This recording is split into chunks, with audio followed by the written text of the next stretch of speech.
Scott Bass. Welcome back to the show. We've got surfnvs.com with us. I went to their website this morning and look what I found on their website. Look at these beauties.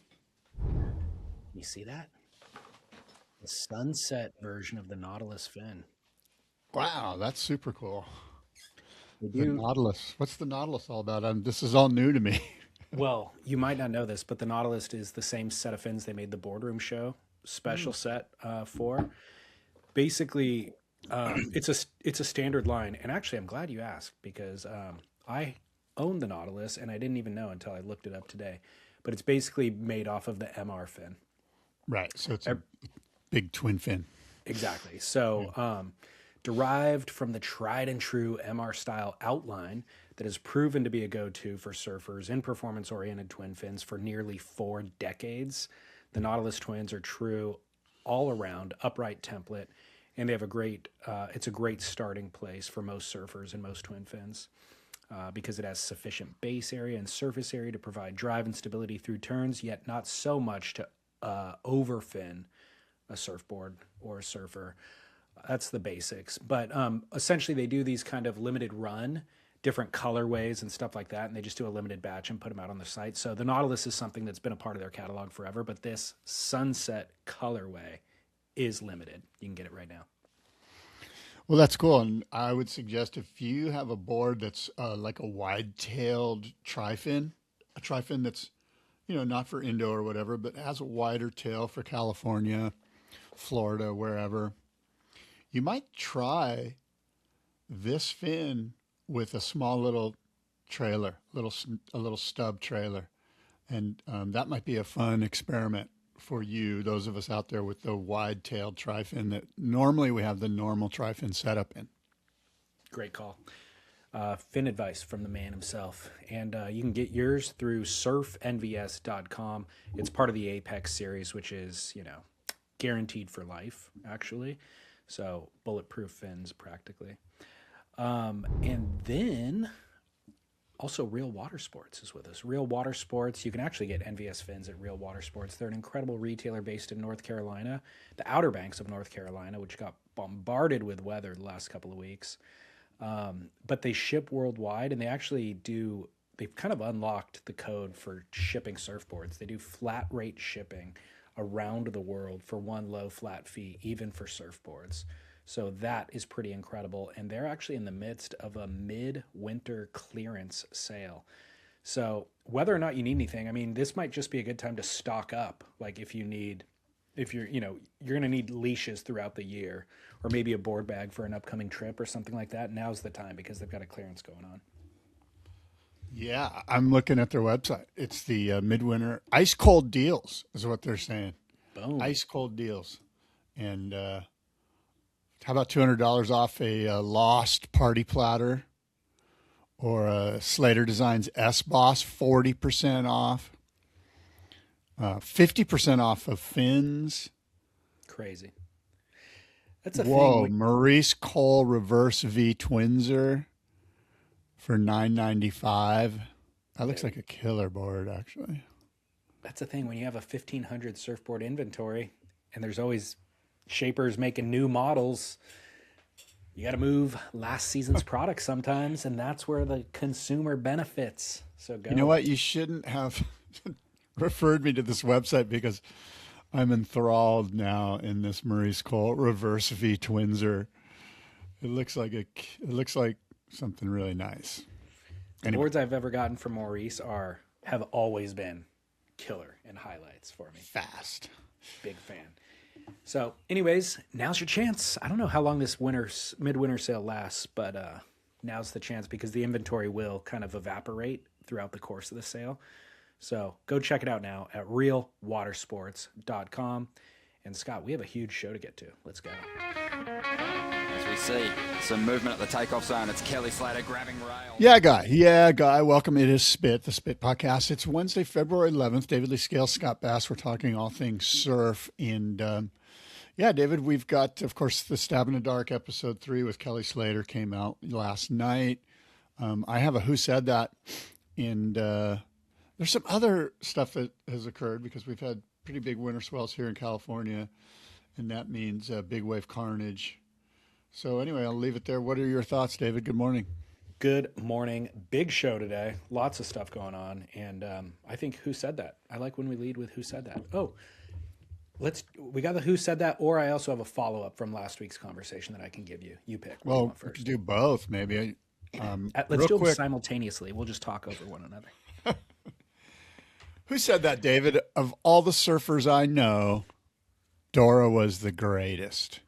He had fantastic balance, like a high wire walker, and a pure style.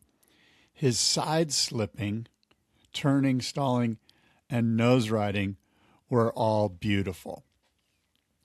Who said that, David? Was it A, Dale Velzy, B, Hap Jacobs, C, Rennie Yater, or D, Greg Knoll? I mean, honestly, the quote's more about Dora than it is about the person who said it, so it's kind of a little bit difficult to identify. I'm torn between Hap Jacobs and Greg Knoll, but I'm going to go Knoll. You're wrong, David. I put the winner in the A position, Dale Velzy, just to kind of spite your strategery there from last week. And the key here was side slipping, his side slipping. That's kind of like old school Velzy. Anyway, that was my hope, that the side slipping would suggest that it was Dale, who probably sees side slipping as like high performance surfing. So anyway, yeah. All right. Well, thank you for that. Mm-hmm. I got a follow-up from last week.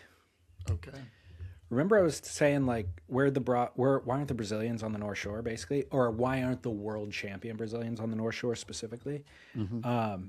We got comments and feedback about that, but I also mentioned a video that I remember seeing from a decade ago. And I was like, yeah, it was Gabriel, Medina, and it was like big, unruly waves on the North Shore. They're all hanging out at the house, and then they bet Gabriel Medina $100 that he couldn't go out there and get a wave. And then he made the paddle out, got a sick barrel, came in, and it was really heroic. Turns out I was wrong about that story. No way. As is becoming a theme with the show. So I was wrong, but I got the details wrong, is what I should say. Gabriel Medina was there. It was not Gabriel Medina who made the paddle out. And the stakes were $500, not $100. So now, would you like to see the actual video? Yes. Of what transpired? Please. We made a bet with Lele. He has to go through the waves, and we pay him $500 if he makes it. If not, nothing.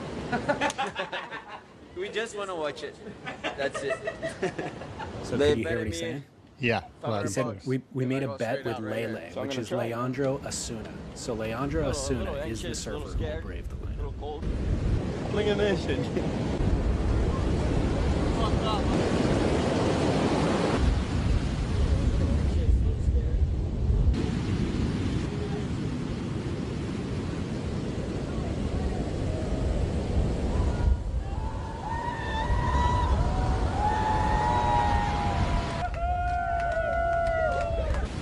Baby! 500, baby!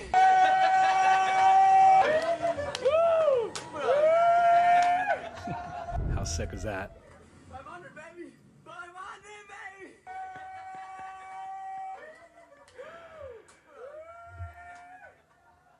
How good is that? That's really cool. I mean, that's amazing. That kind of made my morning to see that. That's really neat. Yeah. So for listeners, not watchers on YouTube, Leandro Asuna braves the lineup. There's closeout sets detonating, double, triple overhead. He makes it out, strokes into one, and gets a super sick double up left barrel and gets spit out right in front of everybody. Pretty incredible. I mean, yeah, that was that he got the barrel.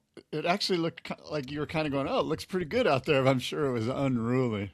Absolutely. Yeah, the fact that that entire crew is just sitting there in the house and not surfing means it's very unruly. Right. But he found the diamond in the rough. So incredible clip, and I apologize for not acknowledging the hero of the clip last week and actually attributing it to Gabriel Medina. But I kind of feel like they should have doubled down on the $500 just for the tube ride. They should have given him 1,000. yeah, what's up, Gabe? Hook him up, You know what I dude. mean? Like that wasn't even required. He just had to paddle out, and then he got an insane spitting tube. I mean, it really was a sick wave. So super cool. But the other feedback that I got in regard to Brazilians not being on the North Shore was two things. One person on YouTube just acknowledged how cost prohibitive it is. I mean, certainly for the world champs, they can afford to do it. But they're like, you know, your money's worth 5 times our money right now. So the $10 acai bowl for you cost me $50. Yeah. So it's just prohibitive for a lot of the young up and comers to try to come and do it, with sponsorship dollars at an all-time low as well. The other detail, which I had never even considered, is all the news about ICE arresting immigrants in the U.S. right now, and the way that news is being perceived, you know, is either reality or also as it's being perceived from the rest of the world. They're like, it looks lawless, and we don't feel safe traveling to the U.S. right now when we can actually be thrown in jail and incarcerated. So that could also be a reason why. Oh my God. If you've got brown skin, you are in deep shit around here. That's the bottom line. Doesn't matter if you're a citizen or not. They're going to slam you. You might go to jail for 8 hours and then be released. And I don't know, like, if there's ICE raids happening in Hawaii or anything like that. But the point is, neither do international travelers. You know what I mean? Yeah. So there's just a perception of chaos and fear that I think may actually be real and preventing some of the travel. And I had not considered that before. So yeah, there you have it. Wow. Okay. Well, that was a great update. I think we can roll right into Stab in the Dark if you're ready to do that. I think it's incumbent upon us. I think we need to. Right. So it's episode 3, the Kelly Slater version of Stab in the Dark. Of course, the Six Shapers, Queztal, Mayhem, Marcio. Is it Marcio, or am I pronouncing his name right? Yeah, Marcio Zuvi. And Marcio, Daryl Hanley, DHD, Britt Merrick, and Dan Mann. Those are the Six Shapers. And this episode specifically deals with the boards from Queztal, Mayhem, Dan Mann, and Britt Merrick. David, I'll just say that this episode, in my mind, was a 9.5 out of 10. Highly engaging, fantastic storyline. The whole Slater CI Merrick drama excavated. And I'll say one more thing, and then I'll turn it over to you before we dig into all of that, which is the reason it's not a 10 out of 10 is that the waves were just sort of average. And there was nothing wrong with the waves that Kelly surfed, but I feel like the Shapers made boards expecting Kelly to surf them in better waves than what we've seen so far. And now your thoughts, an overview of the episode. Great. I'll give you the overview, and then we can get into the nitty gritty. What a departure this episode was. And I fully agree with you. I liked the episode a lot, but it was much more of a podcast or a documentary about interpersonal relationships than it was Stab in the Dark surfing. And I liked that about it, you know. But it is very clear to me now, and it was not clear to me until now, that they got very little commitment from Kelly Slater through this series. And so they were stuck with the best surfer in the world doing this experiment. They have to use it. They want to use the content, but how do we build out a series around what ultimately probably looks like 5 sessions or 6 sessions that he surfs? And so they were smart to do what they've done, which is focus on the Shapers. Get the Shapers together in a room together. That's all of episode 1. There's no surfing in episode 1. This episode will dive deep into the relationship stuff with the Merrick family and Slater.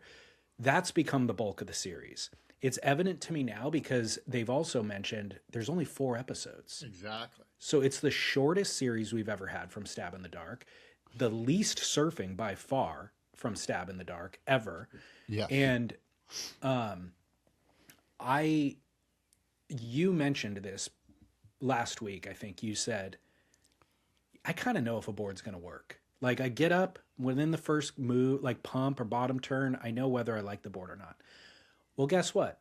Slater does as well. And so I think Slater agreed to do this experiment, but he's not going to give it the 6 months that Mikey February gave it or Dave Rostovich has given it, which I know were electric acid surfboard tests. Those were not Stab in the Dark. But Kelly's like, I'm going to figure it out in 5 sessions, basically. There's 5 boards or 6 boards, 5 sessions is plenty. I'll figure it out real quick and then I'll be done with this experiment. To me, as the viewer, that is not really honoring me as the viewer for the entertainment value that I want out of this. And it's also not honoring Stab Magazine and the immense amount of effort that they've put into this series. They got to the decade mark. This is supposed to be the pinnacle series. We want to watch good surfing. So you need to take this more seriously. I know you're going to figure it out quickly, but we as the viewer want to watch great surfing on these boards and see you really put them through the paces, you know? So I felt like this episode was a drastic turn for me in appreciation level. Like, I was fully in. I like the shaper stuff, and I still do, but like, I expected more from Kelly, I think, and his commitment to the process. Yeah, I think you nailed it, and I think the shapers felt that way too, and that's why they built boards for better waves. You know, I just feel like these boards were a little thinned out. They were just they expected, you know. Look, in my eyes, Britt, Merrick, and Channel Islands win this episode, and I'll put a slight caveat. I think Stab wins this episode too. This was heartstrings were pulled here. The conflict between Merrick, Britt, and Al versus Slater, as I mentioned, was excavated in a much deeper. We all sort of knew about it, but to hear it from Britt and to see Kelly's reaction to some of the things that Britt said, which I thought caught Kelly off guard. I thought that was sort of the highlight of the episode. There was just one quick edit where he's in the dark and he's like saying, "Oh, he said that? That's not the way I took it." That moment was very unstaged and just real sincere. And yeah, Can I say more? Please. I don't know if Sam McIntosh is actually in the other series, if he's actually conducting the interviews. I think he was in Rostovich. I don't think he was in Mike February, and I'm not sure about the prior ones, but he's on site with Kelly Slater, and he's on site with the Shapers as well. And I think he is, he's just deeper in the game and more invested than a hired hand is. And I think he's good at interviewing, and so he knows exactly where it's okay to kind of push. And so I think the real star of this episode for me is Britt Merrick. Britt Merrick was raw. Britt Merrick was completely open and honest. He was open and honest about being the son of Al Merrick and his how he viewed his childhood and some of, certainly the strengths of his father, but also some of the things that he perceived as inadequacies when he was young, because his father was spending so much time with these other young men and dedicating energy to them. So he's super honest about that. Then his daughter having cancer, like such a brutal, brutal thing, traumatic thing to endure and then to discuss. And he does it incredibly openly and honestly. So I saw Britt as really being a sympathetic figure, but also the star of the episode. And through it, he reveals that, that business relationship that you're talking about with Burton buying the company and then them selling it back, and Kelly trying to buy Channel Islands and then not being able to, and then instead buying a competing brand, Firewire, really affected the relationship with the Merrick family and Kelly. And he admits that his dad, Al Merrick, has never gotten over it entirely. And then he even says the relationship is 1% of what it was in the past. That's where they cut to what you're talking about, where Sam. So Sam, I think the phrase was deep betrayal. Yeah, and then they cut to him. Yeah. So Sam elicited all of that from Britt, then goes, of course, to Australia and he's interviewing Kelly Slater and he shares that information with Kelly Slater. And again, as a good interviewer, I think he did it very, very deftly. It was like, Kelly's out of the water. We're talking about surfboards. I'm just going to throw this out there at him. So Kelly didn't see it coming. But to Kelly's credit, Kelly's also very honest. And he says, look, man, I asked Al about this deal. I said I would not do the Firewire deal without getting his approval. And he said, you know what? Business is business. You do what's best for you. And Kelly interpreted that as a sign of approval. And so Kelly proceeded with it. And in his mind, he said he took it as, you have my blessing. correct. And there was a comment in the stab section, which are always great, and it was one that I pulled out. And this commentator on the stab website said, there's a bit of a difference between, quote, you have my blessing, and, quote, you do what's best for you.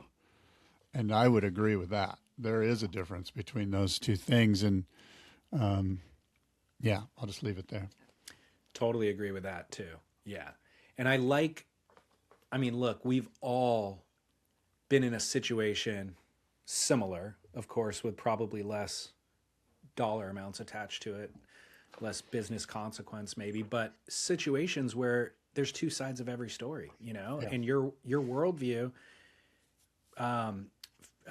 colors how you interpret your side of the story. But I think that deal was done 8 or 10 years ago now. And so there's enough hindsight and retrospect that you can look at what's transpired in the interim. And Britt's information is absolutely salient here, which is the relationship has been 1% of what it was prior. So Kelly may have felt like he got the blessing at the time, but he also has to acknowledge that the relationship apparently isn't what it is. And so you would have to consider that in the last decade, like, hey, why isn't my relationship with that person the same way it is? And maybe my actions have created the reason why. So I know Kelly seemed dumbfounded on screen, but to me, I'm like, well, it's a little disingenuous if you haven't analyzed the actual relationship in the last decade. Yeah, there's just such a gray area between, a personal relationship and a business relationship.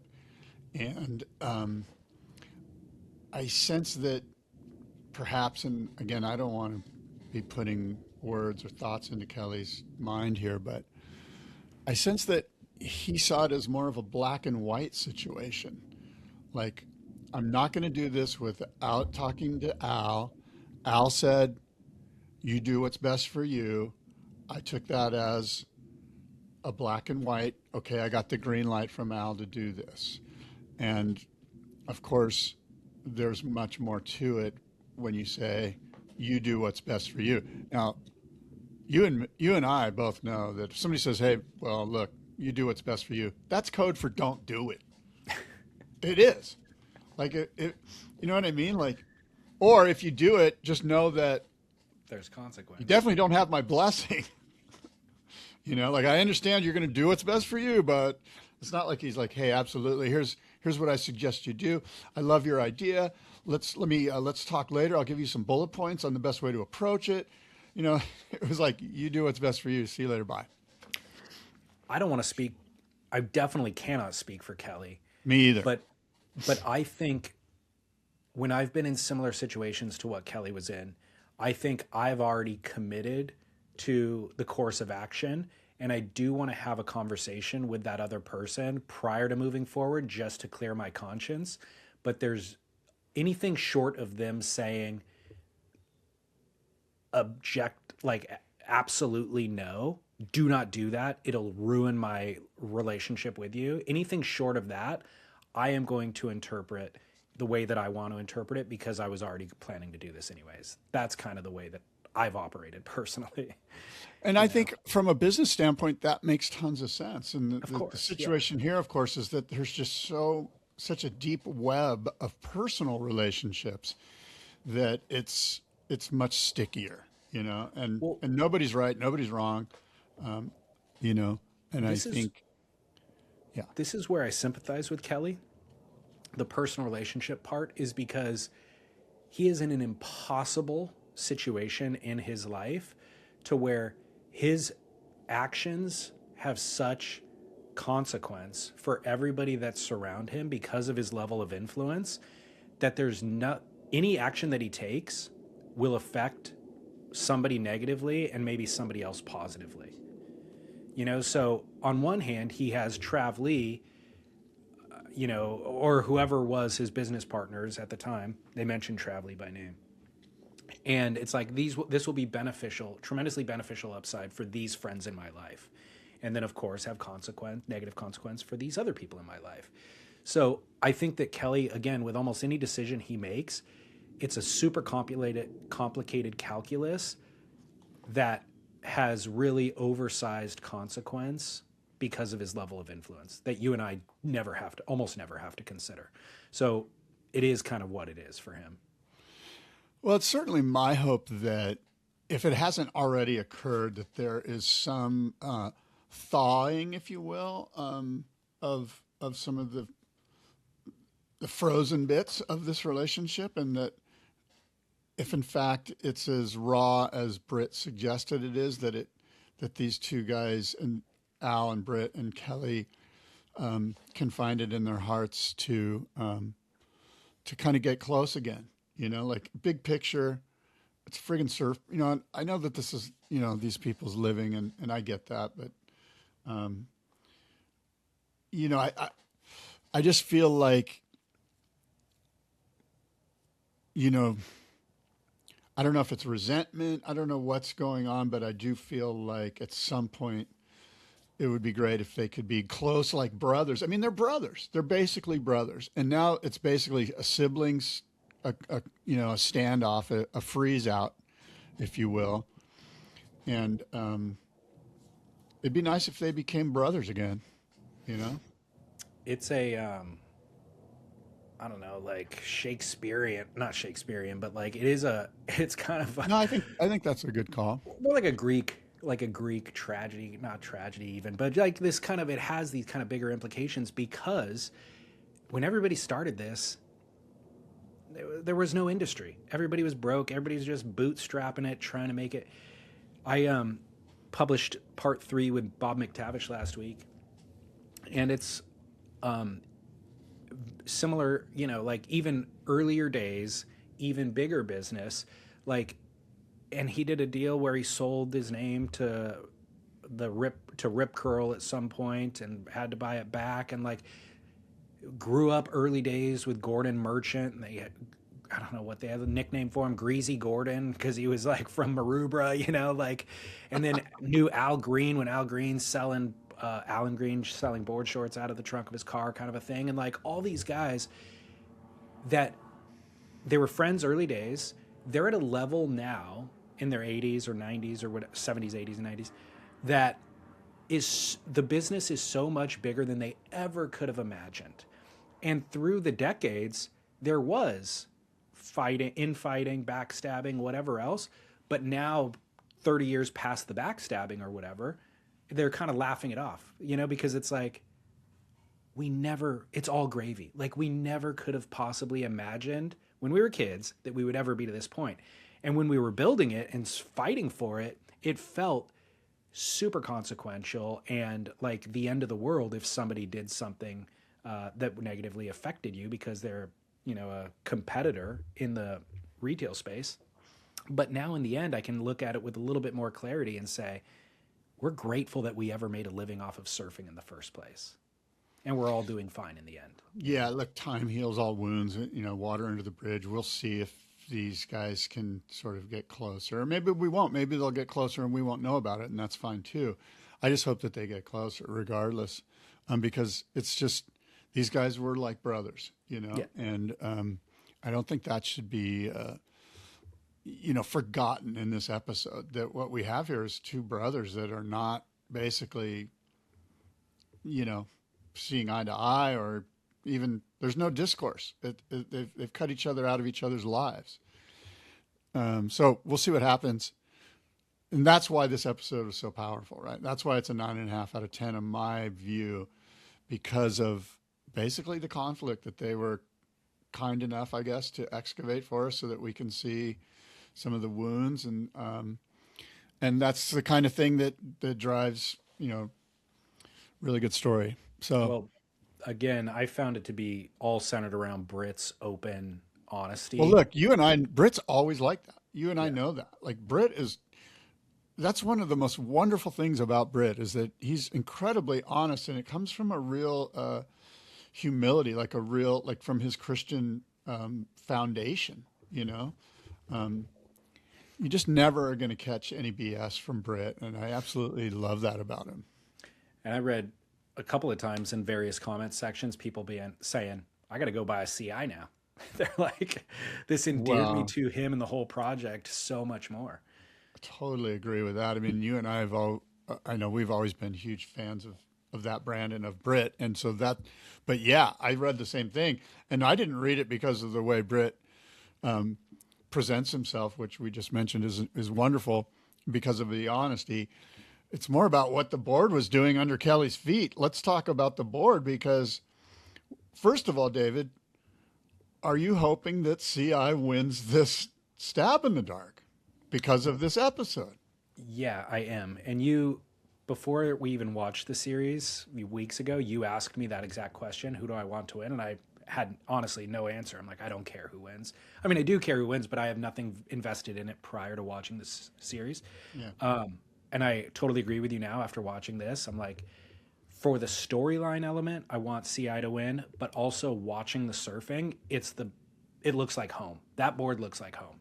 Yeah, I agree. And as maybe we're getting ahead of ourselves. So the first board that he rode was the Paizel.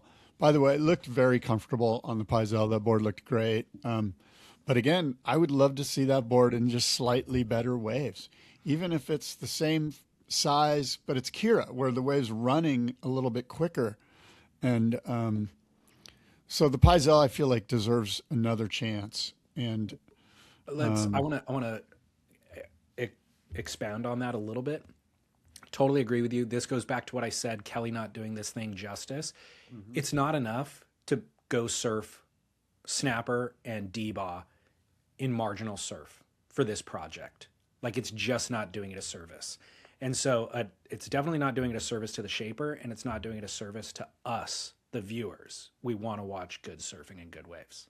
And I know Kelly's capable of it. I know those boards are capable of it.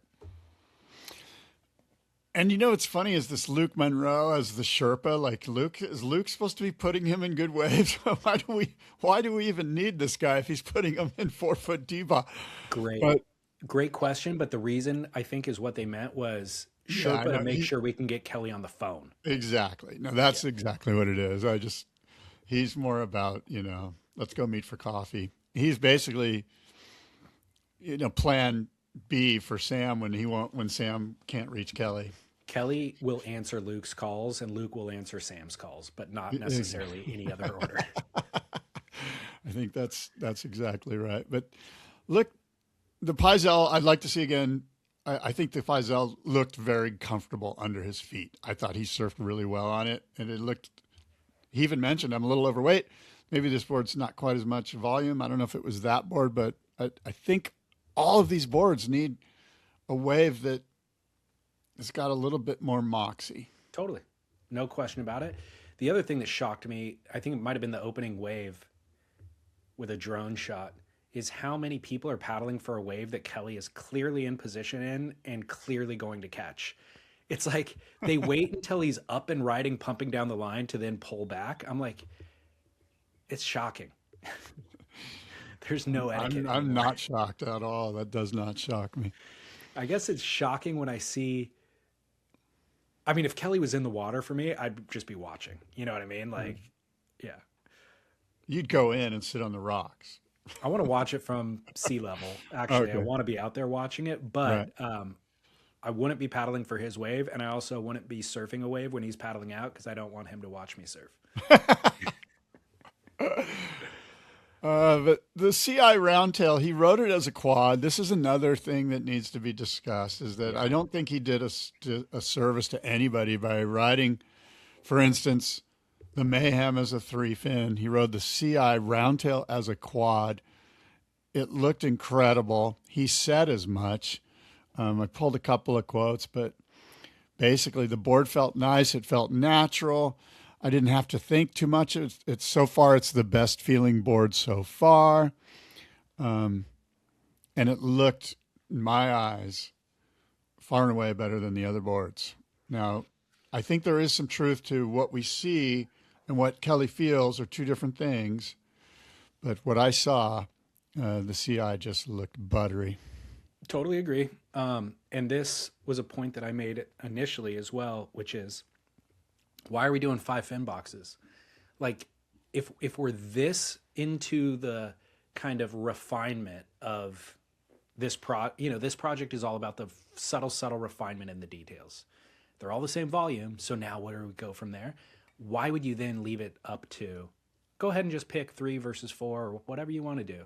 And I also don't understand why Kelly did that board with 4 fins versus another one with 3 fins. It doesn't make sense to me, or maybe it's just not explained fully.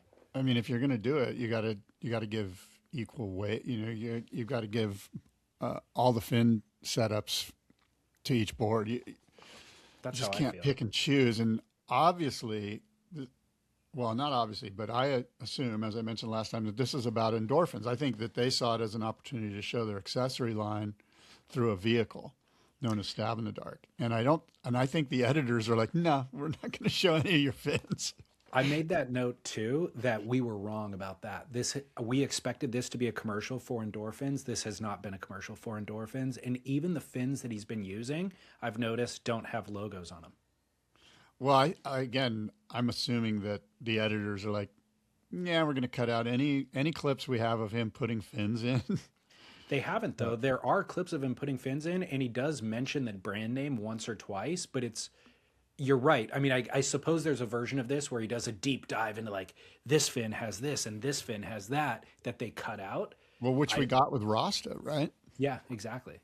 So, but ultimately, in the end, whether editors or not, we expected this to be an endorphin commercial, because just like he forced their hand at including a Firewire in the lineup, he could have forced their hand at ensuring that the endorphin, got branding throughout or exposure throughout, and it hasn't. So I just think we were flat out wrong about that, actually, about that prediction. Well, that could be the new name of our podcast. We're flat out wrong. It's definitely a subtitle. Then they went to the Mayhem, right? And Matt explains that he went for sort of a different build, a pretty, I don't know, for lack of a better phrase, standard, high performance surfboard for Kelly, but he went with a different build, a different blank that he got from Brazil. Looks like a different layup of fiberglass, one that has. I can explain that a little bit better, or Sure. more, not better, but more. Texel blanks is what he's using, and they're Brazilian blanks. And my understanding of them, never having ridden one, just kind of what I hear shapers say, is, and Matt kind of confirmed this, is they've got like a more rigidity to them. So like maybe once you're in the water, underfoot, like a snappiness to it, like a really, really responsive snappiness. And he mentioned in a previous episode, it's almost like EPS. And so that rigidity, from EPS too, is kind of like, but the problem that I hear is they're brittle. And so he also confirms this by talking about they need a different lamination. So these blanks, that rigidity ends up not translating to strength necessarily, but it's like, brittle. It's like you get this responsiveness out of it, but it like a return to static, basically, when you're pushing in, a return to static. But the downside is it becomes brittle as well. So too much impact can snap the thing. So he said, we do need a different layup on this, but also if Slater has a bad duck dive or has a closeout, this thing could break on the first wave. So that's kind of the pro and con of that level of, that's what blank suppliers are kind of trying to navigate at all time, is have something that's durable but also responsive. Well, Kelly admittedly struggled on the Mayhem. He said he had a shocker. He just didn't get good waves. He got one good wave at the very end, and he was like, oh, my God, this board maybe actually does work really good. And that was a sick wave. It was. he nailed it. Got a killer tube, did an air, landed it, and I think he just doesn't know what to think. He needs to ride this board again, and he rode it as a 3-fin. I kind of feel like we need to get Kelly in some good waves and make this board a quad. And you just got to give these guys a chance, and in some regard, even DHD, who's already out. Totally. They didn't even, I think they rode that as a 3-fin, right? I believe. I don't remember. Let's make it a quad, give the board another chance. And that's sort of the downfall. And, in the very beginning episode, and even in the email newsletters from Sam, he's like, hey, just know that it was really hard to get Kelly locked into this. So we did our best, which was sort of that, I'm going to put it out. I'm going to get ahead of it here and tell you that we're just not putting Kelly in really good waves. Well, so generally there is a format that Stab designs, and the surfer comes in and operates in that format. And that format is a certain time length that it's going to require to film, and then a certain elimination process through the course of episodes.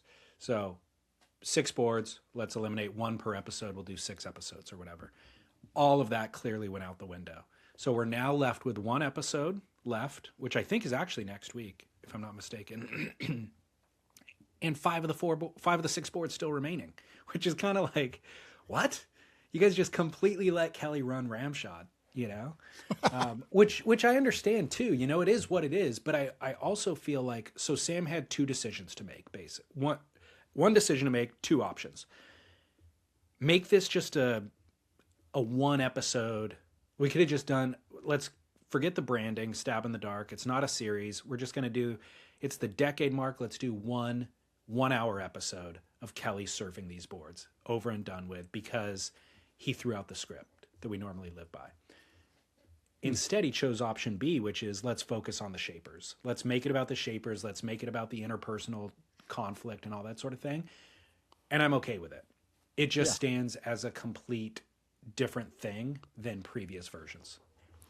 Well, it was really good, and I'm super stoked and enjoyed it, and continue to enjoy it. It's something that I will talk about, with my friends in the parking lot. It was really well done. We're not done yet. The other part that I enjoyed about it is Matt Biolos talking about him entering the surf space and being a disruptor, basically. And the reason why I like that so much is that's exactly when I entered surfing. This was the mid-90s. I was 12 to 15 years old discovering surfing, and Kelly Slater was the golden child at the time. And, absolutely loved Kelly, watched all that stuff, thrilled to watch him win world titles.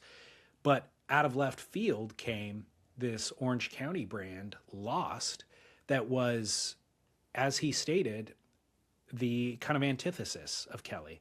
It was like Kelly's athletic, good-looking, groomed, says the right things. We're just punks, and we're going to light farts on fire, do drugs, get drunk, and try to go down the skate ramp right now. And document everything and push Randall down the skate ramp. I mean, famously, it's funny now stating this and thinking that it's going to be news to anybody because it was just so ubiquitous for my early days of surfing. But famously, the opening clip of one of their famous surf films, Randall does try to drop in on a 6-foot half pipe and breaks his arm. Yeah. So that's the type of stuff they were doing. And so to me, entering the space, I honestly loved it. And I don't know that I would have fallen in love with the culture of surfing and embraced it as thoroughly and wholeheartedly as I did without that. Because I definitely couldn't relate to Kelly Slater, talent-wise or any other way. But these derelicts, I was kind of like, that's funny. This is hilarious. Like I watched those videos over and over and over and over again. Yeah. And then, I lived in Orange County and I would go down and surf San Clemente and then see Chris Ward in the water, and so that also made a huge impact on me. But anyways, my point is, as much as I know those stories from my perspective, I've never actually heard Matt discuss it. And he's gone through quite the transition too. He's now 180 degrees from where he was back then. Yeah. And Paizel calls him out on it. And actually Paizel's like, bro, you were the anti-contest guy. It's documented. You had advertisements in magazines saying F competition surfing. And now you've got 9 people competing for a world title in a given season. You know what I mean? And you got more guys and girls on tour than anybody. You're making more boards for competition than anybody. And Matt, fesses up to it and says, yeah, here is the trajectory. That was the only way for us to enter the space and get any market share at all, was to poke people in the eye, poke Kelly in the eye. We made fun of him a ton in those videos, So it was really interesting to hear his version of it. Yeah, for sure. And originally I was like, I hope Matt wins this thing, and I don't sense that he's going to at this point, because I think that the build was just not something that Kelly clicked with right away. Yeah. And so hopefully he gives that board another run in a quad fin setup, but I'm sort of pulling for, I'm not sort of pulling, I want Britt and CI to win this thing for numerous reasons that we've talked about. You're squirming in your chair. Do you need a bathroom break, or can I keep talking? This is like you noticed this because you're a father. You're like, yeah, I could use a break. Sure. All right, good. I got more to say, but I'll hold it. Welcome back. Yeah. So after all that is said, what are probably criticisms of the series from me more than you. I still think that Kelly's level of communication is on a whole different level. Like, I find him to be incredibly insightful, and he's having, marginal surfs on these boards, but his way of communication, and I guess just what he's feeling, is probably way more sophisticated than what most people are feeling. And I find it to be totally, totally insightful and entertaining. And I guess that's why I want more. That's why I want to see him riding good waves. That's why I want 6 or 8 episodes instead of 4. It's gold. Yeah, totally agree. Now, you sort of ran over the Dan Mann board, but it was a little wider nose, low volume, bladier rail, quad fin setup. Kelly's words were basically the board felt really good. It generated speed. It kept speed, all around good board. At this point, it's at the top of the heap. It felt familiar. And he felt like it was either a Dan Mann or a Brit, and he wasn't sure. But he just did not have to think about this board. And he also mentioned that the wave at Snapper was much easier to figure out this board relative to the other sessions at D-Bot. Yeah, so basically it's going to come down to those 2 boards, the Dan Mann and the Channel Islands. Right. Which isn't surprising. Those are the 2, brands of boards that he's ridden over and over again.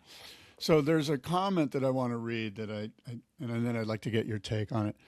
And the commenter comes from South O on the Stab website. If Dan Mann is going to win, is Kelly as honorable of a gentleman as a Mick Fanning? Will Kelly veto the Dan Mann board like the DHD under Mick? And Mick vetoed it because he knew. And it makes me think, how should I now judge Kelly if, in fact, he doesn't veto the Dan Mann? As I recall, the savage, all about business nature of the industry that Kelly came up in, and the moguls of the time and their little empires, would they not twist every opportunity they could in their favor? Surely they would. Kelly, with his empire now built and the shells of the former industry crumbling into sand around him, finds himself now the current iteration of those past moguls. What choices will he make now that it is his time to make a choice? End quote. The evidence is already in. We're not waiting for anything. Kelly forced this board to be included in the contest. So I'm not using the word honorable, but in order to answer the commenter's question, no, Kelly is not as honorable as Mick Fanning. Mick Fanning didn't require the DHD be included. In fact, he did the opposite. When he found out that it was included, number 1, he could identify it, which Kelly hasn't been able to do.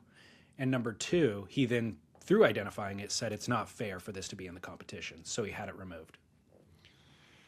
So there is the potential that somehow Kelly acknowledges that this is the Dan Mann and goes, you know what? It's not fair. I really love this board. P.S. You guys saw me ride this board, but you're shaking your head. I'm shaking your head. No, because it doesn't matter if he does it in the final hour.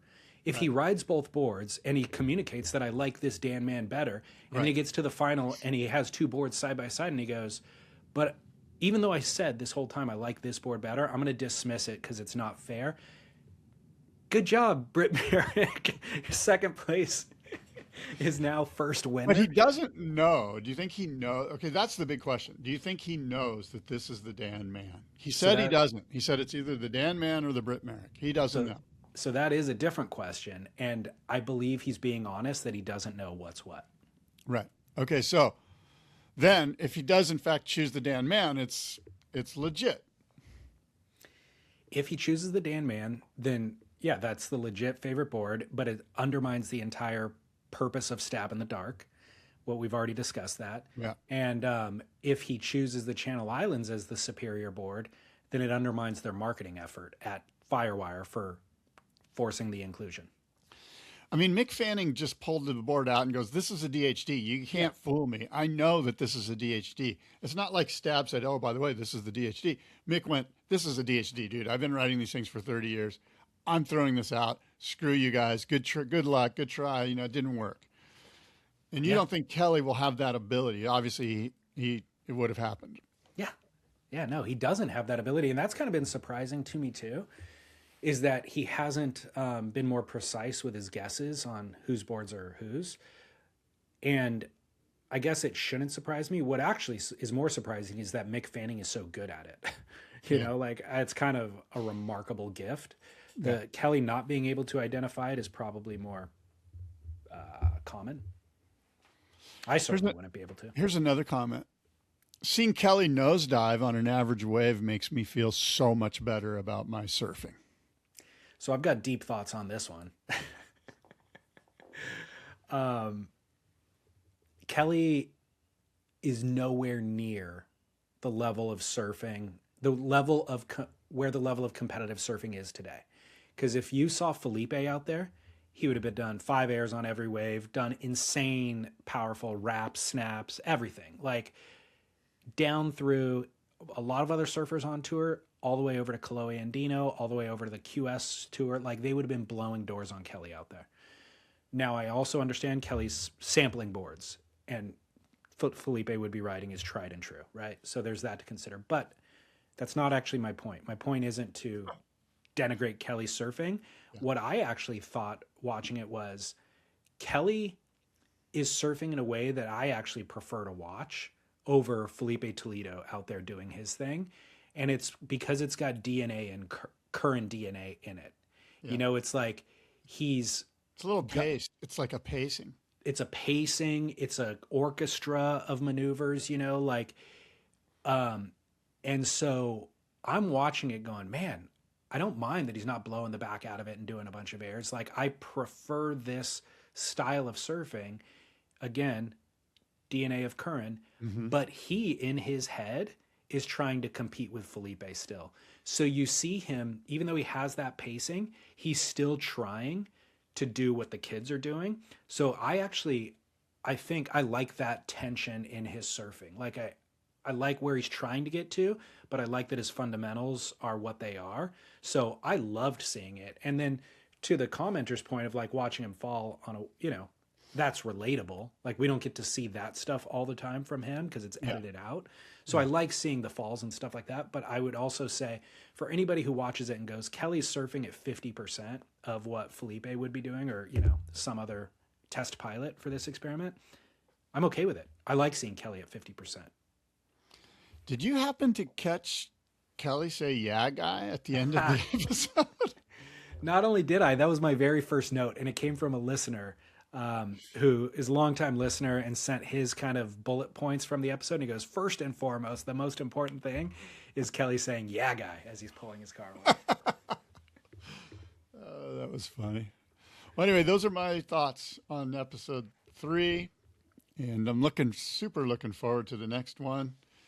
Stab in the Dark episode 4, Kelly Slater, the final, where he's going to pick a winner. Well, then I have two final thoughts. One is for you and one is for the listeners.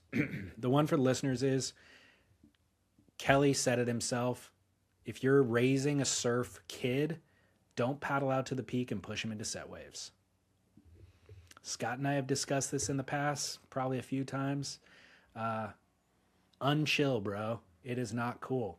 And to Kelly's point, you absolutely are not doing your kid any favors. Imagine if the goal was to hike to the top of a mountain and instead you put your kid in a helicopter, flew him up to the top and deposited him there. Misses the entire point of the journey. So don't do it. Yeah, well, the journey is the point, right? There you go. The journey. The other point is, or my other final thought is for you, which is we were having a conversation about the smartest surfers in the world.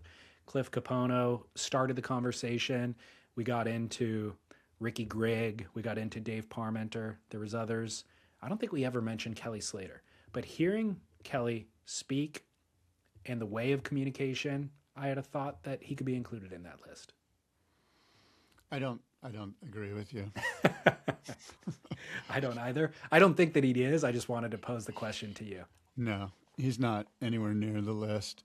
He's what he is open-minded. I think that's what's refreshing about Kelly. Like, he's willing to go, maybe the earth is flat, you know, even just for the sake of like having a fun conversation, even though I know in his heart of hearts he doesn't think that. But I like his open-mindedness, but I also don't think that he has, you know, and not that I do either, by the way, but I don't think that he has the sort of the book smarts. He certainly has street smarts and international travel smarts that are deep and rooted in his experiences. But he's not on the same level as some of these other guys. He also has a tremendous level of curiosity, which I think is a sign of intellect. Totally. So he's constantly seeking information, but I think that there's a separation between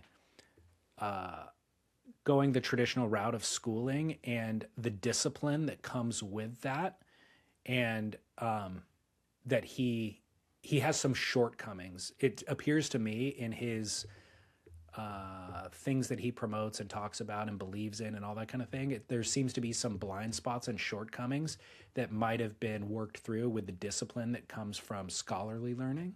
Yeah, I think you're right. And I certainly have those shortcomings as well. And, but to his credit, he also will read books. He will get involved in trying to learn things that he wants to learn. And I think that's really powerful. Yep. And the curiosity, I think, is cannot be overstated how important that is to accumulating knowledge. He puts himself in a teachable state, right, which is one of the foundations of humility. Yeah. But I like Sam did a fantastic job getting things out of him, and I appreciate the efforts. And again, I think Britt comes out as the star of this episode. And Let's go order a CI. Yeah, despite not having the best surfing of any of these series, in fact, maybe the worst surfing we've ever seen in Stab in the Dark, I still find it to be entertaining and valuable and appreciate it. Absolutely. Tip of the cap. It's must watch. Yep. Are you on a time crunch? Because I got a few more. I am on a time crunch. I apologize. Meaning we got to go now, or how much? I've got 5 more minutes. Well then, let's see my must-see moment presented by Treeswax. By the way, Treeswax, petroleum-free. We know this. Petroleum-free surf wax made from rocks and trees. I got to note that there's a perception that natural stuff is going to be more expensive. We've never even discussed the price. It's $3 a bar, basically. It's not expensive. Don't worry about the cost. It's not that different than your normal surf wax expense. And you get 20% Natural off. Is not expensive. Is that what you're telling me? Not always. Sometimes it is. You know what's a great example of this? What? Your hairdo. Super natural, super inexpensive. How much have you saved on not buying shampoo? I wouldn't know because I don't track the shampoo market, but you would know. What do you spend on shampoo in a year? I would suggest to you that you're probably saving $80 a year in $80 shampoo. a year times 10 years now. $800. 11 years now? I went down a Reddit rabbit hole about this the other day, about people, the shampoo costs and people that don't shampoo. It was really interesting. What was the end Subreddit result? was hygiene. What was the end result? Were they more hygienic and were they richer? It was Reddit. I don't know if there was an end result. It just keeps on going. Well, look, I've said it before. I'll say it again. Every time I get my hair cut, the person cutting my hair goes, "You have the healthiest head of hair I've ever seen in my life." And I'm like, yeah, and it's thick. You're like, I don't know. I don't wash it. I haven't washed it since February 15th, 2015. Wow, we've got an anniversary coming up. I do. Oh my gosh, I forgot about that. Oh, date night. Feb 15th.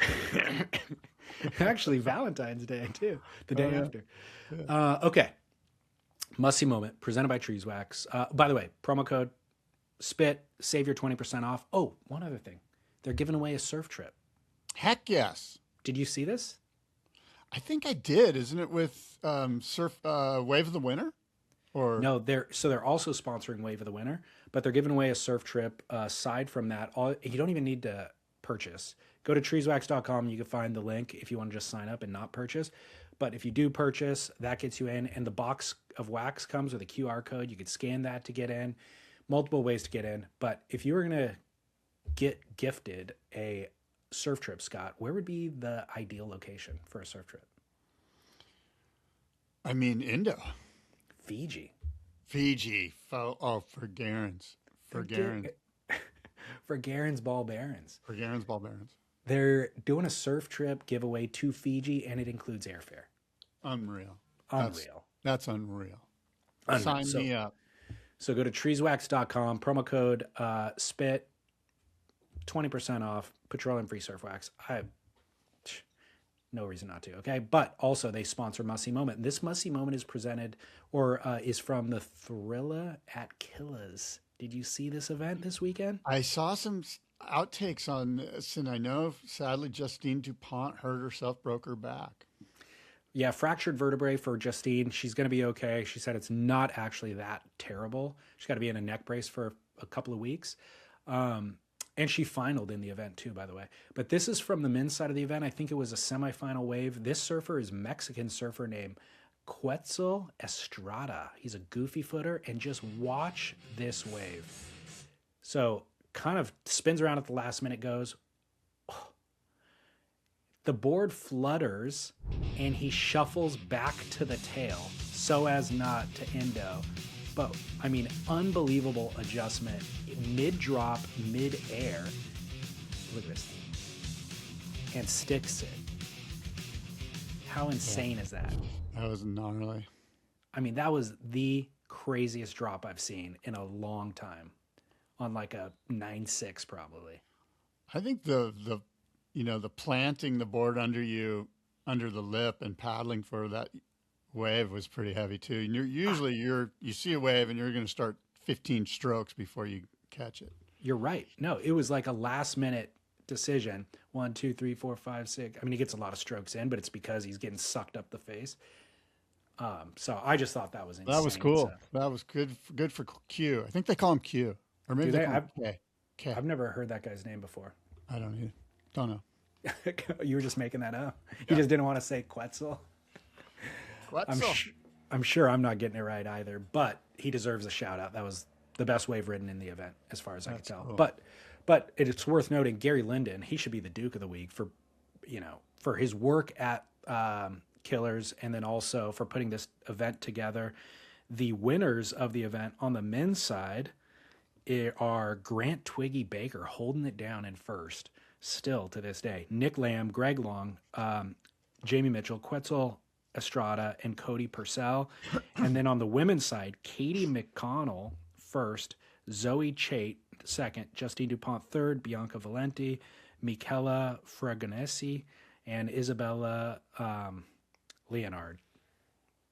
Well, congrats to those surfers. They got epic Todos Santos. They really did. Yeah. So amazing work to the team there. And thank you to treeswax.com. Okay, David, it was a good show. Look, until next time, adios and aloha. All right. Thanks very much. Okay.